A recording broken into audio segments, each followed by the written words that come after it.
What's up, my fellow lionesses and lions? Welcome to the Project Lioness podcast, where we are here to disrupt the mainstream narrative when it comes to health, holism, and human consciousness. We are here to share bold truths about health and life from a female perspective. This episode is brought to you by our team, Inspire Co., where we stand for your health being inspired by choice rather than being inhibited by chance. Thank you for being here and joining in on these raw, real, and powerful conversations. We hope our show brings you inspiration and empowerment to overcome challenges, reclaim your life, and ultimately pursue your mission with power, purpose, and play. Now, let's get into the episode. Welcome everyone to the Project Lioness podcast. This is your host, Dr. Mel, and today I am super grateful to be joined by an empowering woman, a badass lioness herself, Dr. Paula Ruffin, and she is here today to talk with you all about the transitions that us women go through, whether it's our cycles, perimenopause, menopause, and we're here to break down some truths and myths about menopause and really empower you all. But before we get into the conversation, let me read a little bit more about Dr. Paula. She is a chiropractor, functional medicine expert, a TEDx speaker, y'all, and women's health advocate with over 27 years of experience helping people heal from the inside out, which is what you all know we are about on this podcast. She specializes in lifestyle medicine, focusing on root cause healing through nutrition, movement, mindset, and hormone balance. Inspired by her mother's legacy of wellness, Dr. Paula now empowers women, especially during life's hormonal transitions, to reclaim their health and create a legacy of their own. Through her YouTube channel and weekly shows like Reset Monday and Chiropractic is Sexy, I love that, she reaches a broader audience with real, relatable health education that cuts through the noise and confusion in today's wellness world. Her message is simple but powerful. You are not broken, your body is brilliant, and with the right support, healing is absolutely possible. So welcome, Paula, to the podcast.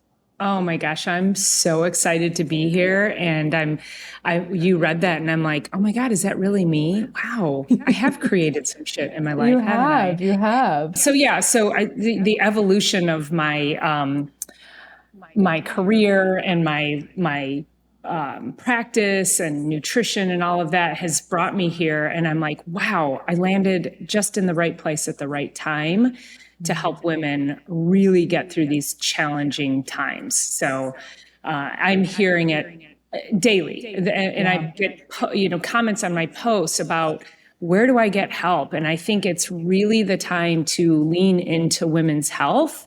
Yeah. And this whole, I'll tell you a little bit about my mom and her legacy, but just talking about today, right now, is, in my mom's generation, it was taboo to have these conversations. So I am thrilled to be here and to be having this conversation with you to really open up the doors and give women a safe place to communicate and to land and to say whatever they need to say. I mean, in my office, of course, when there's men not present, we're discussing vaginas and hot flashes and orgasms. And it's so important that we have these conversations because our bodies are changing. It's almost like we get spun on our heels is how I feel like no one warns us about, we just talk about menopause, but no one has really led us into what to expect, how it's going to happen. And I feel like it happens at kind of a slow enough rate that then we're like, holy crap. And then we're in the thick of it. And it feels like a crisis. So I think that's where I'm trying to reach women, like what I wish I knew before 40, right? Yes. Let's reach women before they even get there. However, then give that 40 to 60-year-old woman, give her answers, give her an opportunity to state what she's going through and really be able to express her feelings without feeling like it's taboo. It can no longer be taboo. We have to get rid of that in this world. So, well, you all can see why I brought Dr. Paula on, you guys, because we're already talking about orgasms and vaginas, and her and I were connecting before this saying, oh, we've got our coffee, we've got our creatine, and let's get at it. But I appreciate you, Paula. And that's why I reached out to you, because that was something that I was noticing, is because I am not in perimenopause yet. I am, I'm 35 years old. I have a very healthy cycle, but I too was like, where do I go when these things happen? Because as a chiropractor, as a doctor, we know this is part of life, and how do we create it to be not so taboo? And I saw you making more posts about it and was like, hell yeah, like this is exactly what we need, because I know like my mom did not grow up seeing this. And so where do we go, right? It's not in our culture. And it's such, I think there is a lot of changes happening out there. I'm seeing a lot more people on podcasts talking about it. There's still some, my perception, distortion with that, but there's a lot more people talking about it, and we've got to have places where it's just not taboo anymore. So I appreciate the work that you're doing. And I'm curious, if you want to go into like, what is your journey into this, and what is like your mom's legacy? Because I know that's a really big reason of why you're doing what you're doing. But share with the listeners. I'm so blessed. My mom, and you can hear the story. This is what I did my TED talk on, was health being our silver bullet, and that we have to be able to create a legacy of health with our kids, and that my mom raised me. So in brief, the story is that my brother, I remember I was probably around 9 years old or so.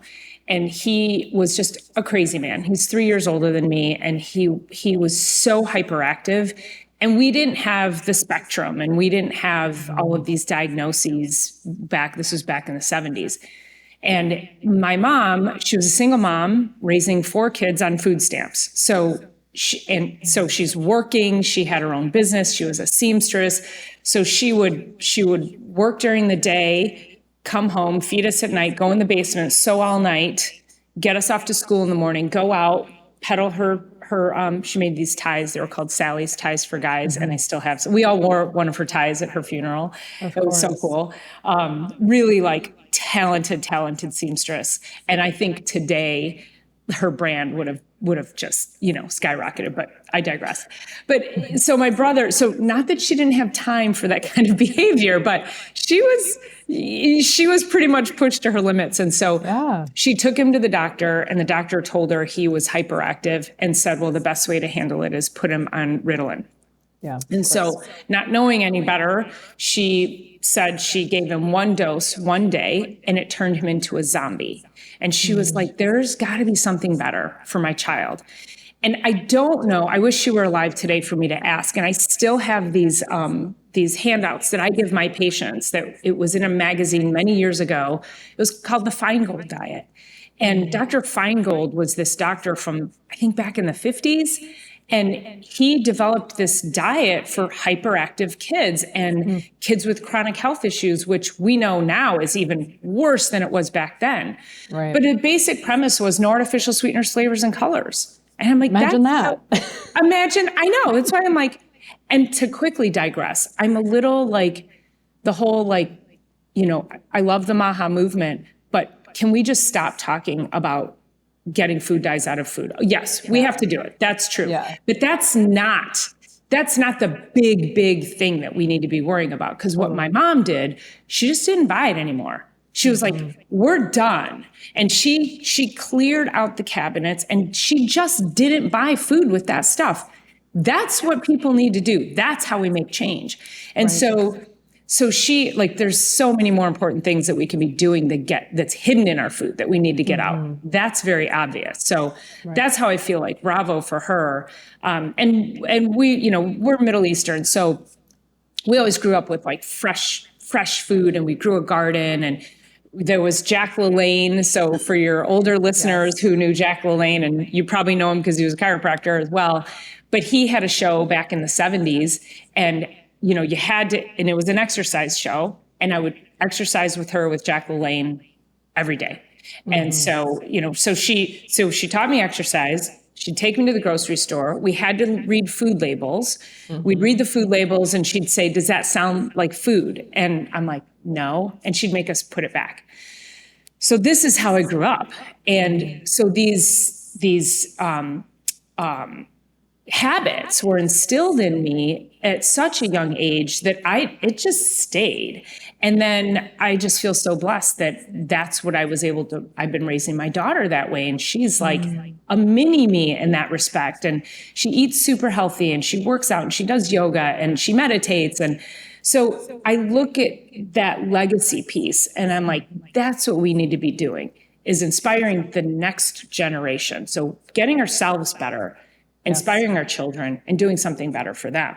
Absolutely. And so in this whole finding of the Feingold diet, I'm like, we have access to so much information today that, in my opinion, there's no excuse. People have no excuses. Like, we're all busy, we're all stressed out, and there's no excuse. We just have to make these decisions. And if my mom could do it back in the 70s with like zero resources compared to what we have today, anybody today can do this. So I feel like it's easier for people to get healthier today than it was back then.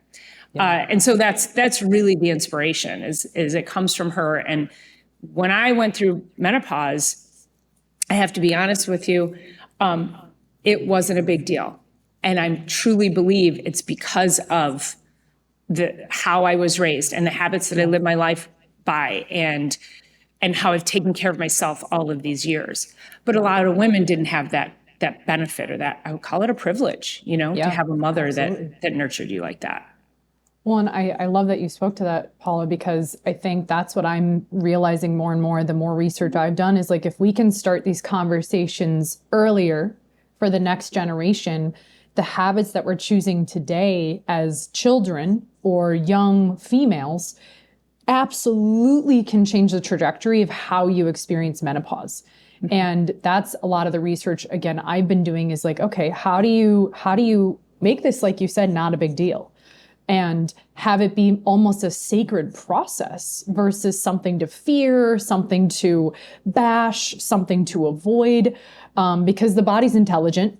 And so we wouldn't experience menopause if it wasn't intelligent, right? And us chiropractors know that. So I'm curious, and I do agree with you, like, there's so much information out there, which is both, in my perception, a blessing and a curse. What have you found to be some of like the myths around menopause or perimenopause that you are here to like eradicate and speak differently? Having grown up with this, having learned this, what are some of the big misconceptions that you're seeing with people and with women?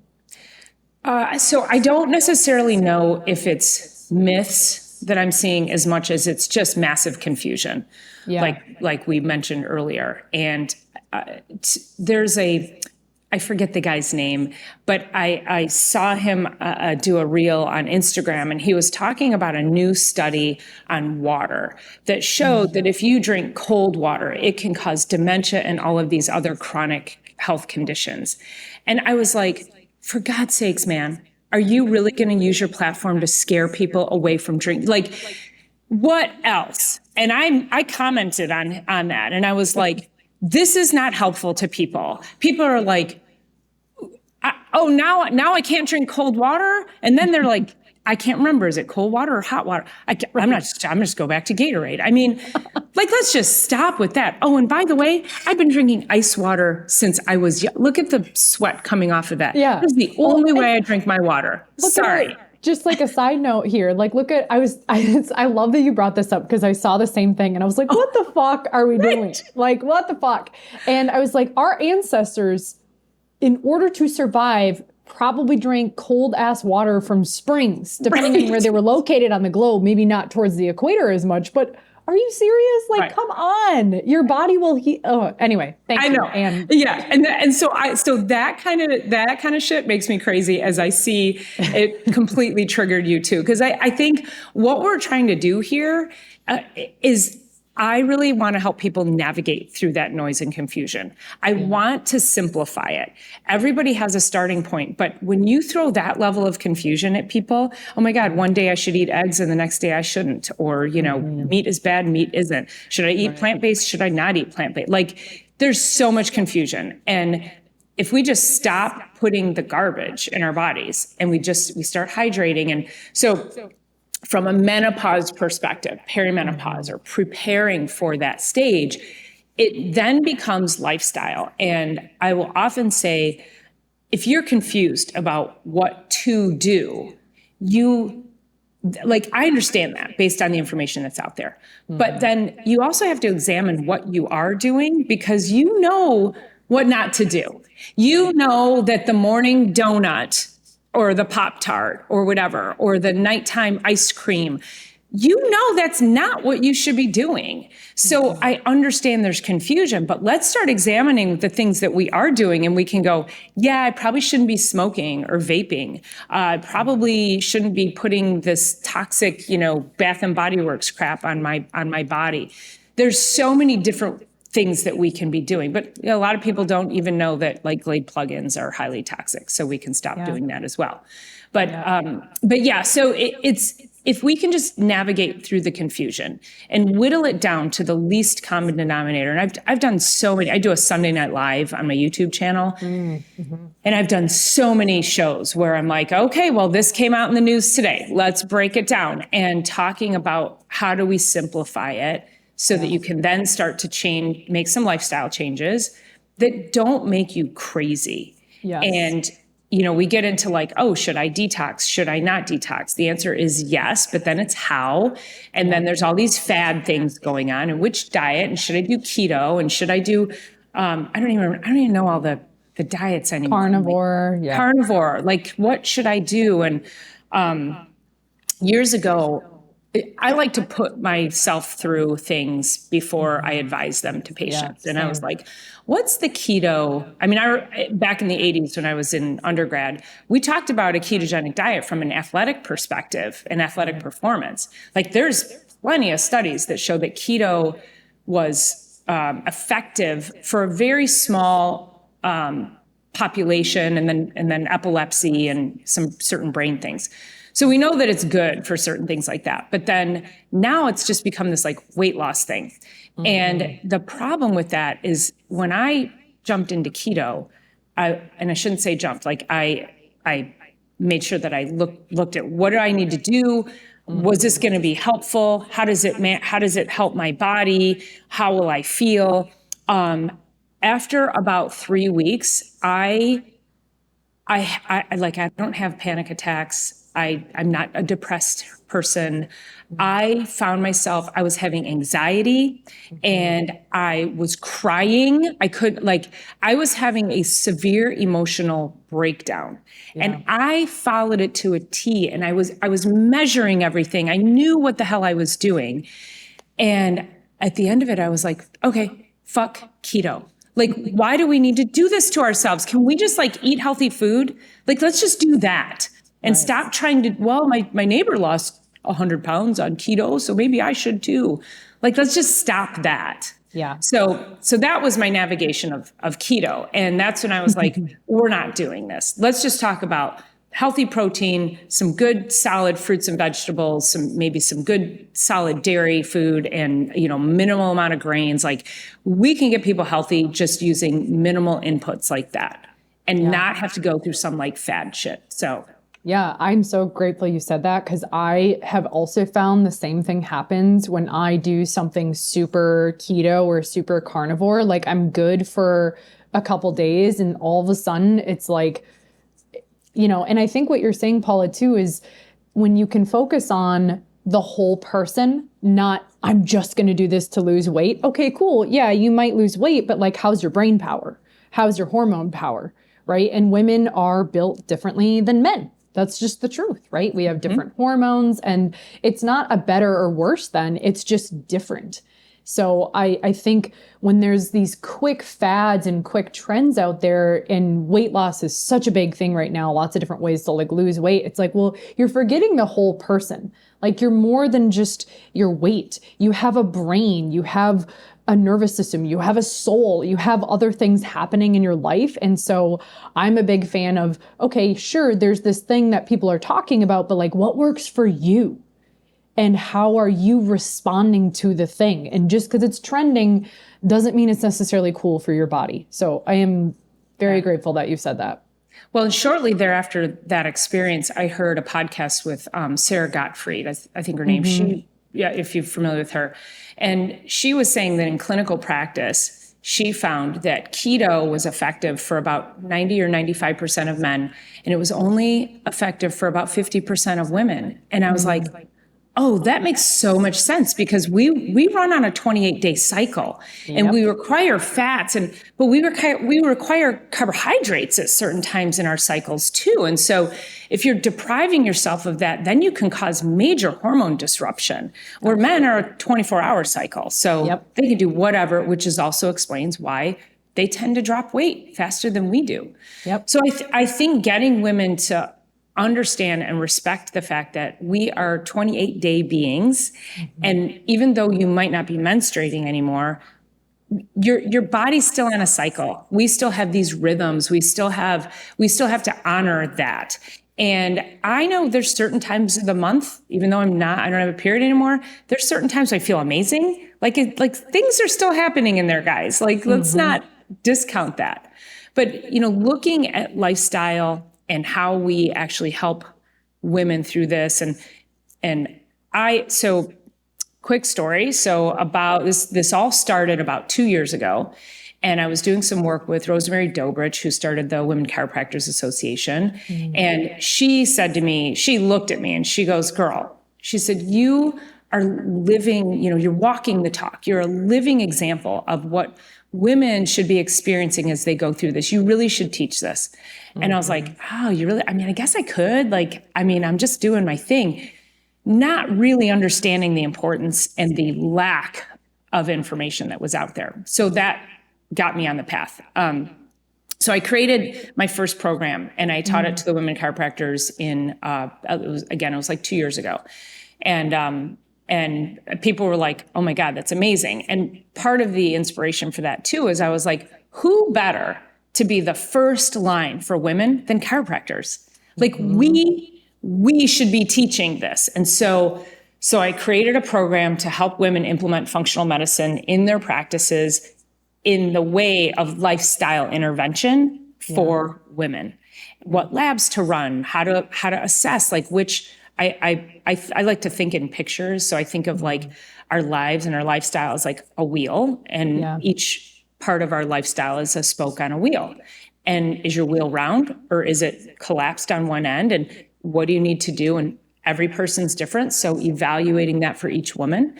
And so that just then started spurring it on. And I started to do more research, and I'm like, wow, this is crazy. And then I have women coming into me. I had one woman come in, and she said that, it felt like she had razor blades in her vagina and she couldn't have sex.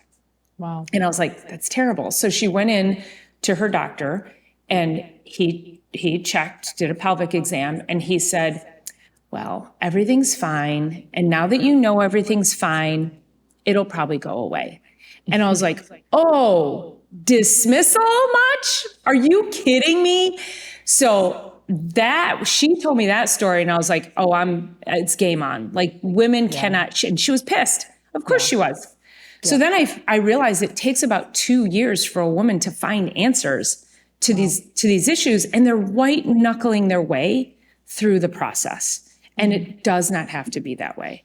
So again, having these open and honest conversations, and then giving women a place to land, but also like, who do they go to? I would love to see, yes, okay, they're like, oh yeah, Dr. Paula Ruffin, I can go see her. But what if it was like, you need to go see a chiropractor certified in whatever? I don't know, I haven't gotten there yet. Maybe I develop a certification plan. I was just going to say for perimenopause and menopause. But wouldn't it be great if all they had to do was, oh, chiropractor, that's my answer. Yeah. So I'm really on this mission to get more chiropractors on board to do functional medicine, literally like plug and play. Because I also get it. Like, we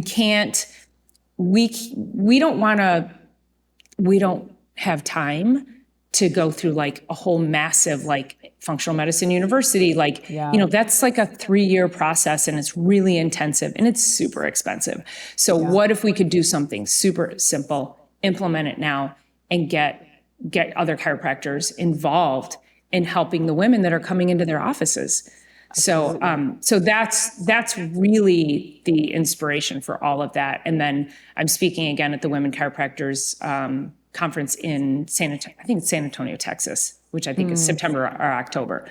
So presenting that again, and we're going to do it's going to be outside. And I said, well, listen, it's going to be outside. It's going to be poolside. And I said, and it's going to be like an evening, like a sunset thing. And I said, I want bubbly. And I need to be able to have these open conversations and talk about vaginas and orgasms. And they're like, done. And so I get to kick off the whole conference with that talk. They're like, oh yeah, it's going to be great. So is it open to just chiropractors or the lay people too? Because lay people. That's a really good question. I think it's probably chiropractors only for this one, but I would love to take this, take the show on the road. I'm actually hosting a women's event here in my office on July 31st. And that's going to be like it's going to be a little taste of everything. And I'm calling it the high vibe experience, where again, you have to give women a safe place to land. And we love high vibe stuff, don't we? Absolutely. So what can we do to really, you come in, we're going to have fun, but we're going to get a little serious, and we're going to answer all your questions and make sure that like there's help, and you're not going to get dismissed. And you can just ask whatever questions you need to and just be open and honest. And we're going to talk about your hormonal health and what things affect that. Your financial health, your physical health, your sleep. We're going to talk about all those things, and it'll be a little taste of all of that. And then I'm probably going to have some kind of like retreat or bigger event in the fall. And I'm thinking that I'll probably do something quarterly, if not like half yearly. And that'll be for people, for just women who want to come and connect and figure out a better way for what they're going through in life. That's amazing. I can't wait to see what you create. I'm curious, Paula, what was the, just to interject here, what's your YouTube, in case, because we have people who tune into this podcast from all over the world. If they can't make it to Michigan for one of your, workshops, how can they tune into you more? What's your YouTube? So it's Dr. Paula Ruffin, DC. So, and I'm Dr. Paula Ruffin everywhere. So you can find me on Instagram, Facebook, YouTube, TikTok. That's my handle everywhere. And and everything that I talk about is really about, it's lifestyle related and getting that on lock. Because I do want to talk a little bit. How much time do we have? Oh, we have plenty of time. I know you were speaking to YouTube, and I know there's people who are going to be like, okay, how do I tune in with this amazing woman? But yeah, I do want to go into like some specifics of what you're finding with the lifestyle stuff for you that I think people dismiss, right? Because it is that holistic approach, it's not just, I do agree having blood work done and working with someone who understands that, and whether it's, functional medicine or food or maybe some supplementation, right? Like that stuff can be really, really important and powerful. But I'm curious what other lifestyle things or whatever direction you were going to go with that. Well, let's first say that I think what happens is women, they start down the path. And again, what I said earlier is then suddenly they feel like they're spun on their wheels. And what is this extra fluff? Where in the hell did that come from? I've never had that in my freaking life. I'm going to kill you one minute and I'm going to cry the next. And I'm not sleeping. Like, it's just all of those things that seem to suddenly crash in. Yeah. So then they're like, I should probably explore hormone replacement, go on hormones. Yeah. And I really want to urge people. Now, if somebody's truly in a crisis, you got to do what you have to do for crisis. Yeah. It's kind of like I've sent people from my office to the ER because they were in such pain, low back pain or whatever it was. I'm like, and they're like, why do I need to go? And I'm like, because you need drugs. And not many chiropractors will say that, but I'm like, no, this is a moment. You need drugs, and I need you out of here, and I need you to go to the hospital. With a ride, of course, but that's it. Like, we have to assess the level of crisis that we're in, but let's get people before they go into crisis. Because here's the thing, if you and I both know this, but your listeners may not have the understanding that if you go on hormones right away, that's just a Band-Aid. If all of your lifestyle issues, if you're not sleeping well, if you're not hydrating, if you're not moving your body, if you're not staying strong, if you're not getting adjusted, it's all of those things lead up to then, if you're still having that, and I'll tell you my experience with hormones here in a minute, but if you've got all that on lock, and then it makes sense to get on hormones, then it makes sense. But then you have to go, and I'm not a hormone expert, so I don't prescribe hormones. I don't tell people to go on them. I don't tell people to go off of them. What I do tell you is, if you feel you need to, that's a conversation with someone else. Yep. However, we've got to make sure all the other things are in place first, because there's no amount. It's like trying to, out exercise a bad diet. You're never going to do it. No. So you've got to get all of those other things in play first. And then, and the earlier you start, the easier it is, because then you don't get that spun on your heels kind of, experience. So looking at lifestyle in that way. And what happened to me was, so I had all my lifestyle habits in check. I'm working out. I'm like, I'm working out even more, having to feel like I'm working out 10 times harder to get half the gains. Like, it's terrible as you get older. And so I started I never had a hot flash. I had an occasional night sweat and a few sleepless nights sporadically. So once things start, I'm a baby with sleep. So once things start getting into my sleep, I'm not happy. Yeah. But the exhaustion, it was exhaustion. It was terrible. I would wake up in the morning and feel like I had a great night's sleep, and I wear an Oura ring, and it would show me that I had a great night's sleep. And an hour later, I'm like, oh my God, I'm ready to go back to bed. And then I would drag myself through the day. And I finally went on hormones. I was like, I'm the example. I got everything on lock, and I went on the hormones. I'm on estrogen, progesterone, and testosterone cream. And the energy within about 3 or 4 days, I was like, oh my gosh, the exhaustion was no longer there. And the energy is so much better, and sleep is better. And so it has made an improvement. And so that's really where I want to inspire people, is like, that can't be the first place you run. Right. You have to really examine your lifestyle. Yeah. And I had a patient come in, and she's perimenopause, and she has she's got a lot of chronic gut issues. Mm-hmm. And I'm going to tell everybody right now, most of the women that I deal with have a gut issue.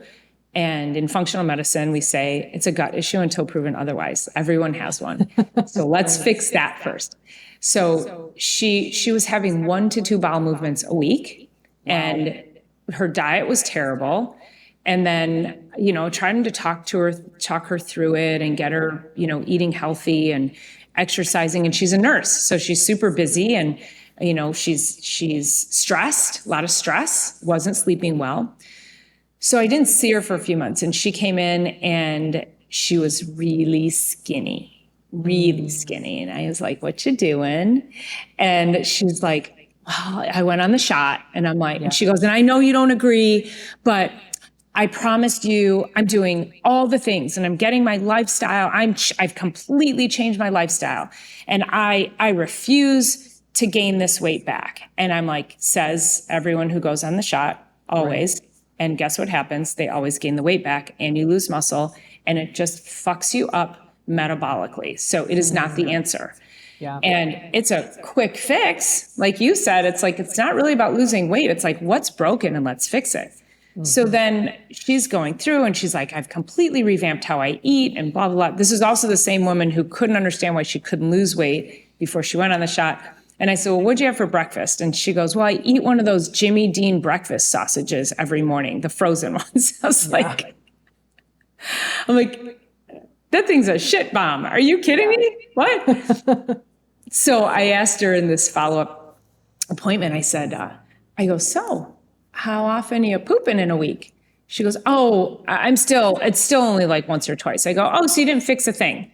And she goes, well, I know, but, and then she laughs it off. And I'm like, and so how much water are you drinking a day? Oh, well, not enough. And she's laughing it off. And I'm like, and her hormones are jacked. But she lost all this weight. She looks good for a minute, but her skin was also falling off. Yeah. And I'm like, that's not the answer. Like we're putting the cart before the horse. We're trying for the quick fix. And you guys, it will always catch up with you. Always. It does. If the foundation of your house is not solid, then you can do all these things to look a certain way, but you've got to think, what's the longevity here? What's the sustainability here? How do we get the body functioning as it was designed? And then you can explore those things. But if you keep just throwing a bunch of paint on the siding that's falling off, and you keep trying to like patch up the walls, but the foundation is cracked, eventually that house is going to collapse. Right. But you look good, but are you functioning well? And yeah, that's a whole nother podcast, Paula, I could have you on about, like, that's the trend right now, is a lot of people, taking these quick fix things, whether it's the shot or looking at just hormone replacement without having the lifestyle stuff. And like I said, I'm grateful that I brought you on and mentioned that, because we can't just, I made a post the other day that said more people know about the trends of social media than they do about the trends of their body and their physiology. That's brilliant. Yeah. And, and you and I are on that same mission. How do we empower people, especially women, to befriend their body and really understand, okay, when I have food after 8 p.m., I know my sleep goes down, or like I'm down to the point where like the more caffeine that I remove from my system, the more energy I have and the better I sleep. I was that person where, back in my 20s, when you could handle really anything because you're unstoppable in your 20s. Right. I was that person drinking caffeine. I know, drinking caffeine all the way through to like 8 o'clock, 10 o'clock at night. And now it's like I do my decaf and it's all pure, whatever. But if I have a little bit more caffeine than what I'm used to, that it's like game over. And to me, I'm the same way with sleep. As soon as my sleep gets impacted, I'm like, okay, time to take inventory of that wheel that you mentioned. How's my relationship with my husband? How's my business? How's my mental, emotional? Am I moving enough? Am I drinking enough water? Like, where am I off? I know if I travel too much, my cycle actually starts to shorten. So it's just all these things that we've got to teach people, like how, I always say, I wish anatomy and physiology and all this was like part of the educational system.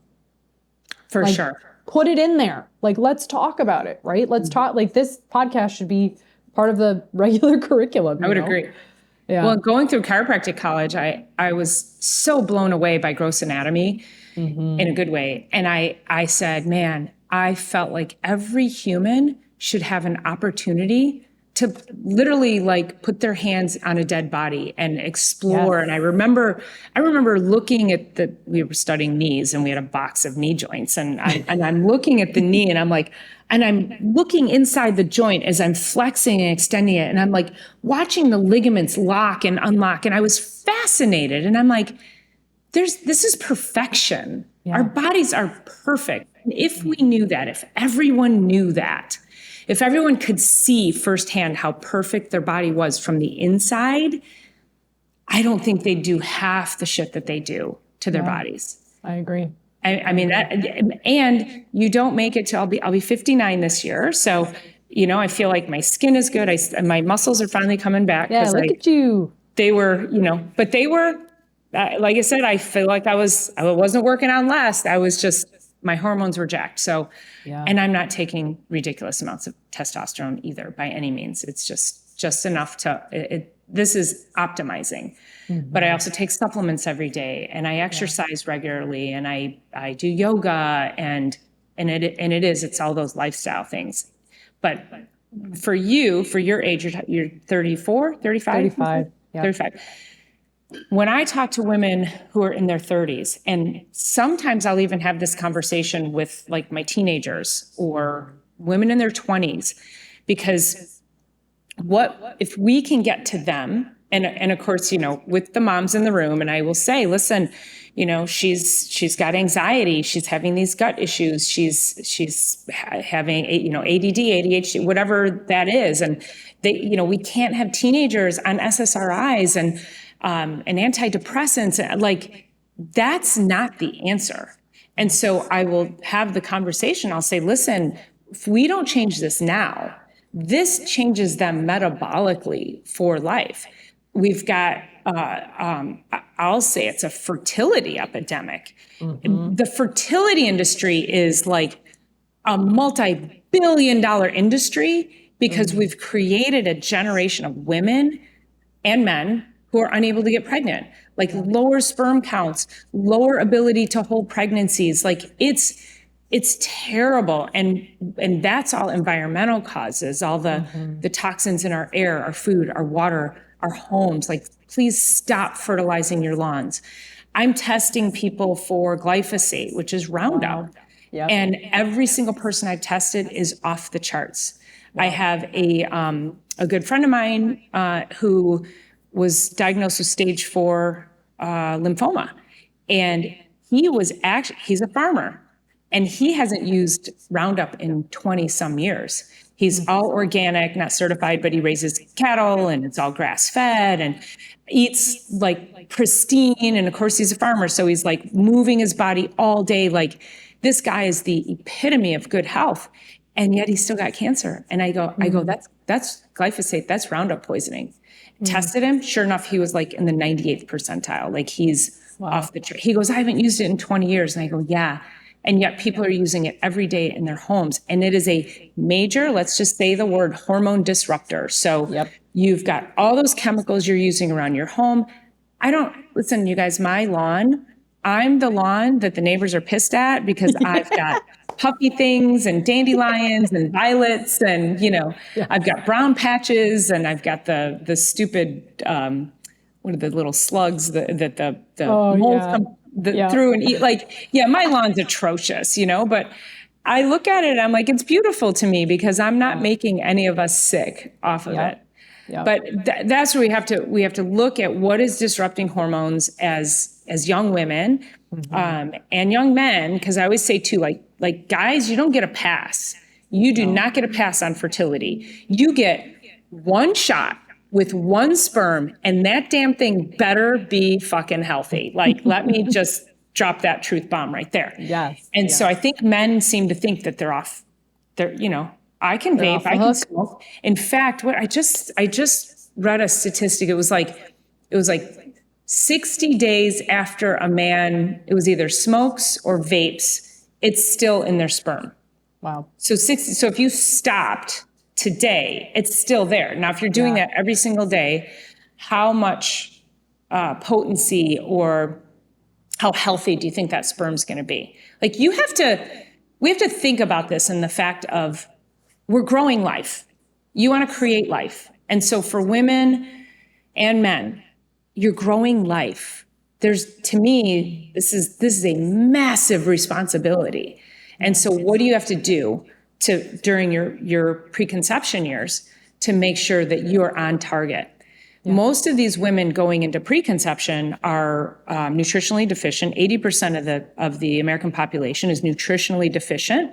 And it takes 6 to 9 months to bring the body up to sufficient levels, just long enough to have a pregnancy with a whole bunch of birth defects. So let's not do that. So if we can get women to realize that now, then when they start going through perimenopause, now their health they start having an easier transition. Yes. And for me, my sister had said to me one time, she said, when are you going to go through menopause? And I go, so my sister had a hysterectomy in her 30s because she had severe endometriosis. And my mom had a hysterectomy. I was a teenager. So I said, well, if the women in this family would quit having their shit ripped out, I might know. So I might know how I'm going to navigate that. So So I am fully intact. Yeah, that's what I'm talking about, though. It's not as simple as like, even though you may not be having a period anymore, your uterus and your ovaries still communicate with your brain in some regard, even though you're not bleeding, right? Mm-hmm. Like there's still a connection there and there's still a purpose. So I'm so grateful, Paula, that you are an advocate and you're a pioneer in this. And I think I definitely have to have you on for I like that name. I like that. Yeah. Paula the Pioneer, the Menopause Love Pioneer. Ooh, maybe that's the name for your program. The I think Pioneering Paula. I love that. Yeah, take it. I'm stealing it. I'm taking it. Well, I want to wrap this up. There's definitely a second episode here. I love As it. you all could hear, we could talk about this for hours, but please, please, please go check her out on YouTube. I will include her links in the show notes, you guys, but go check her out because as you can hear, there's a lot of different things you can start to do to get rid of endocrine disruptors and hormone disruptors and all those types of things that really is not as hard as it seems.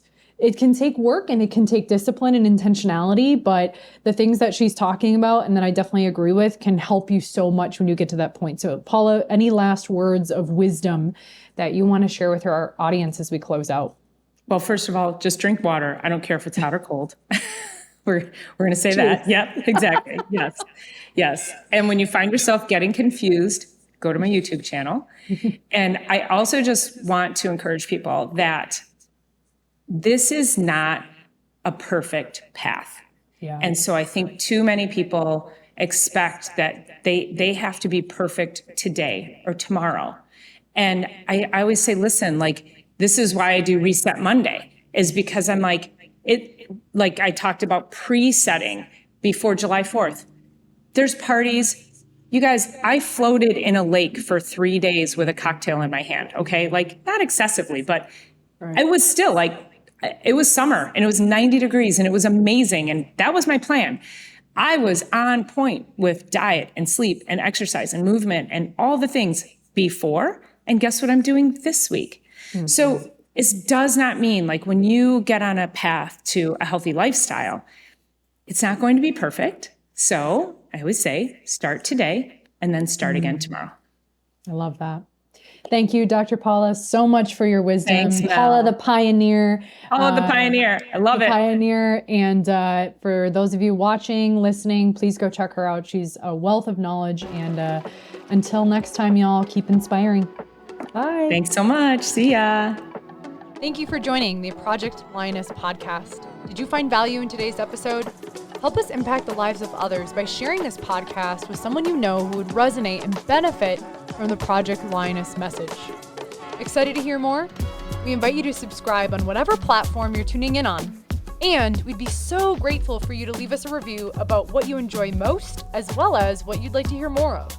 Thank you so much for all of your support. Sincerely yours in power, purpose, and play. Dr. Mel with the Project Lioness podcast. Keep rising, keep roaring, and keep inspiring.